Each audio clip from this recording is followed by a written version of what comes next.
اس حوالے سے انہوں نے اپنی پارٹی ریپبلکن کے علاوہ مخالف ڈیموکریٹک پارٹی کے اراکین کے ساتھ مل کر اور پارٹی پالیٹکس سے بالا تر ہو کر اپنی قوم کے مفاد میں اہم اور بنیادی کردار ادا کیا۔ قانون سازی کی اہمیت۔ اہل پاکستان کو یہ بات بڑی عجیب لگے گی کہ اسمبلی کا ایک ممبر عام آدمی کے مفاد کے لیے کوئی قانون بنانے کی جدوجہد کرے اور اس مقصد کے لیے مخالف پارٹی کے حق میں اور اس کے اراکین کے ساتھ مل کر بھی قانون سازی میں حصہ لے۔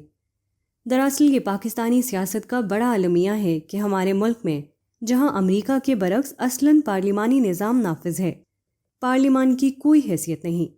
بظاہر تو یہ ہوتا ہے کہ وزیر اعظم کا انتخاب پارلیمنٹ کرتی ہے اور وہ اسی پارلیمنٹ کو جواب دہ ہے، ہر قانون پارلیمنٹ میں بنتا ہے، مگر حقیقت یہ ہے کہ یہاں پارٹی کا سربراہ اور وزیر اعظم سب کچھ ہوتا ہے، ہر قانون اسی کی مرضی اور ایما پر بنتا ہے، ارکان اسمبلی کی حیثیت ربر سٹیمپ کی ہے۔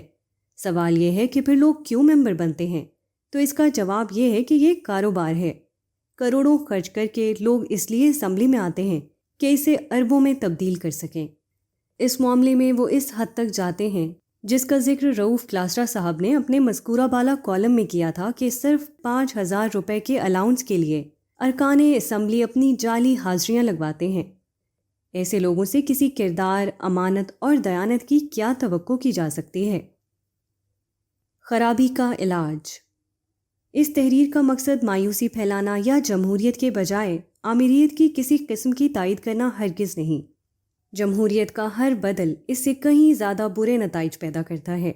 یہاں صرف یہ بتانا مقصود ہے کہ جمہوریت اس عمل کا نام ہے جس میں جان مکین جیسے لوگ ملک و قوم کی خدمت کے جذبے سے اسمبلی کے ممبر بنتے ہیں۔ یہ کیسے ہوگا اس پر ہم آگے بات کریں گے، مگر سردست یہ گزارش پیش کرنا ہے کہ اس طرح کی تمام بدعنوانیوں کا جو علاج خود جمہوری ممالک نے نکالا ہے وہ شفافیت اور معلومات تک رسائی کا قانون ہے۔ اس بات کا مطلب یہ ہے کہ سیاستدانوں کو کنٹرول کرنے کا طریقہ یہ ہے کہ ان کی ذاتی زندگی، مالی معاملات، حکومتی سطح پر کیے گئے تمام سودے اور اس طرح کی تمام چیزوں کی مکمل معلومات عوام کی رسائی میں ہوں۔ اس کے بعد صحافی حضرات ان تمام خرابیوں اور بدعنوانیوں کو عوام کے سامنے لے آتے ہیں۔ اسی وجہ سے جمہوریت میں صحافت کو مقننہ، انتظامیہ اور عدلیہ کے بعد ریاست کا چوتھا ستون قرار دیا جاتا ہے۔ چنانچہ شفافیت اور معلومات تک عوام کی رسائی سیاستدانوں کو کنٹرول کرنے کا بنیادی ذریعہ ہے۔ حکومتی سطح پر جو چیز چھپائی جاتی ہے اس میں بدعنوانی خود بخود ہو جاتی ہے۔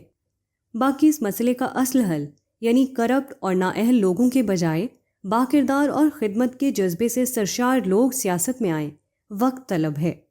یہ ایک حقیقت ہے کہ سیاست میں رہ کر سیاست کی اصلاح نہیں کی جا سکتی۔